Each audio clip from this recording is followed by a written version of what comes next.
Well, good morning to you and happy Tuesday. Cool conditions today, as I've mentioned before. We're looking at 20s and 30s for your highs for the day, and then it's pretty much going to be a short thermometer for you. Then tonight we increase the clouds, put some snow on the ground, try to get that in the overnight hours, starting around the 11 o'clock hour, going into the overnight hours, then and beyond. Maybe the possibility of about an inch of snow or less on the ground, and that's going to be pretty much across the Coulee region as well. Then we get into Thursday, very bitter cold conditions move into the picture, where we're going to see that cold air coming out of Canada. That comes in from Wednesday, but the winds are going to start up and it's going to make it feel so much colder on your skin. And I'm talking about minus 15, minus 20 degrees on your skin. We have the advisories that are up there for snow up along the northern tier of Wisconsin. You've also got some breezy and gusty winds that are possibly holding on to areas out there with some fog going into portions of Iowa as well as Minnesota. That being said, we've got the El Nino or La Nina, episode going on here up to the northern tier of the United States, bringing in that moisture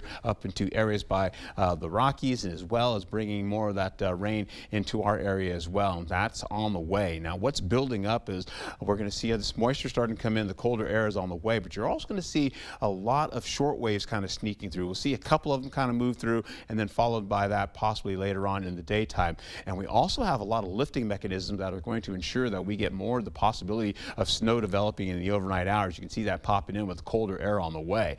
And then with that happening, you're going to see more of that rainfall kind of dissipate on the eastern seaboard, with high pressure beginning to build up as well. And that's going to start to draw that colder air in from Canada right on top of this, sending it down to the south. Cool air expected for today. We'll get into it here with mostly widespread 20s with some 30s for some higher conditions down to the south. We'll also be picking up as we roll right through this. I'm going to try to take you all the way to Wednesday. You're going to see some opening of the skies, possibly moving in as we go into the afternoon hours, taking us to partly cloudy skies, but increasing clouds after we get through the evening commute. Now, snow starts to move across, and it's breaking apart a little bit as you see once it gets across the Mississippi, but it reinvigorates. As I told you, the short waves out there are really trying to get this air up into the upper atmosphere, and as it does that, it finally gets to start and drop some snow on the ground as we go overnight into tomorrow. As you can see that continuing on all the way through Wednesday, and then it's, of course, by the time we get into Wednesday night, most of everything is up to the north. As far as rain is concerned, not a lot coming in for today, but by tomorrow you're picking up some rainfall, maybe a tenth of an inch,